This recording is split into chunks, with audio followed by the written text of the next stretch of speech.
something strange is happening in Seattle's waters. Laura James was one of the first to notice. She alerted scientists when starfish began washing up on the shores near her home. And I thought, you know what? This is getting a little too close for comfort. I need to go see what's going on, and I need to document it. As a diver and underwater videographer, James was equipped to do something. She decided to take her camera to a spot popular among both divers and starfish. These pilings are usually covered with a rainbow of starfish. On a recent dive, James discovered a scene from a horror film. There were bodies everywhere, and they were just like these splats. To me, it always looked like someone had taken a laser gun and just zapped them, and they just vaporized. Starfish, also known as sea stars, are wasting away by the tens of thousands. Not just in Puget Sound, but up and down North America's Pacific coast. And nobody knows why. I've been diving out here for almost 24 years, and people always ask me, do you see any big difference between, now and when you started? And I've seen some subtle differences, but this is the change of my lifetime. We've had small occasional die-offs here and there, but it's not like this. It's not a mass mortality event. I'm just a diver. I need to find out what the scientists know. But scientists have also been wondering what's going on. They first started noticing sick and dying starfish on Washington's Olympic Peninsula last summer. Reports have since surfaced from Southern California to as far north as Alaska. At first, only a certain species, known as the sunflower star, seemed to be affected. Then it hit another species, then another. In all, about a dozen species of sea stars are dying along the west coast. It's been coined sea star wasting syndrome, and it's also been reported at sites along the east coast. But researchers say it's too early to connect these outbreaks. I was surprised too that the crabs weren't just... Ben Miner is a biology professor at Western Washington University. He studies how environmental changes affect marine life. Today, his team is collecting sea stars at Mukilteo, Washington, just north of Seattle. The population of sea stars is they're quite abundant at that site, and so on the pilings there were healthy sea stars, but we were also coming across arms and piles of deteriorated sea stars and individuals that were twisted.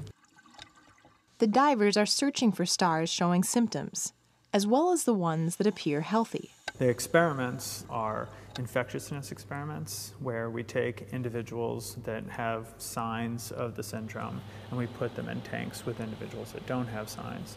Then they closely watch the progress of the disease.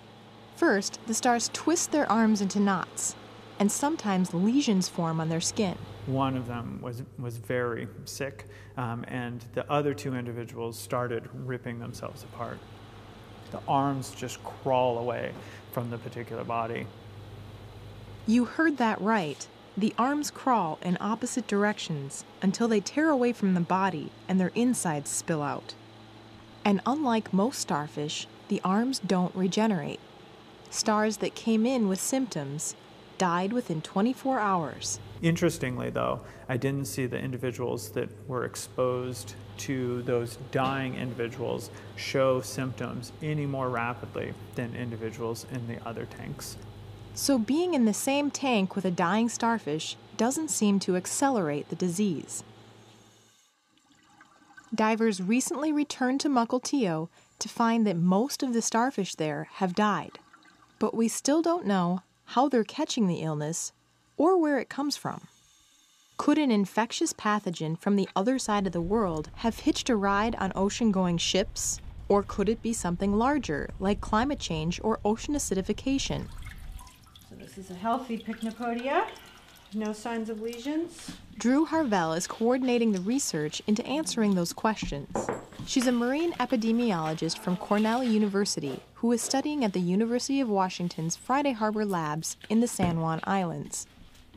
Got that one. Harvell is sending these samples to Cornell. There they will be analyzed for viruses as well as bacteria and other protozoa.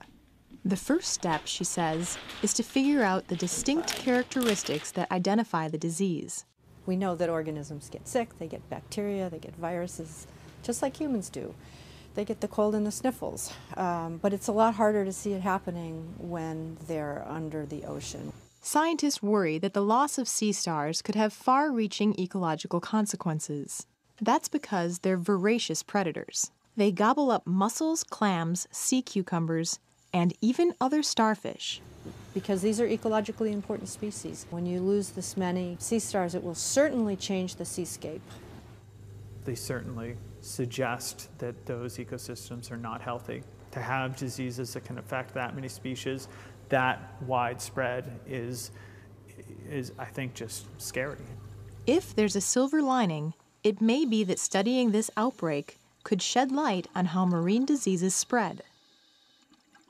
1, 2, 3, 4, 5. That's a question Laura James is hoping citizen scientists can help answer.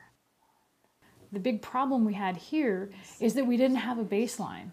The starfish got sick when we noticed. Wouldn't it be cool if we could show this in real time and show the spread and the changes in real time? James and her dive buddy built a website for tracking posts to social media sites with the hashtag #SickStarfish.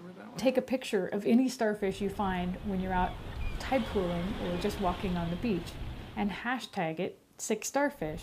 And then we can look at it when it pops up on the map, or if we're not sure, we can send it off to the scientists and they can take a look at it. We may not be able to stop it and we may not be able to fix it, but we need to be aware so that we can recognize it when it happens again. All this research may be paying off. Scientists think they're honing in on the cause and hope to make an announcement in a few months.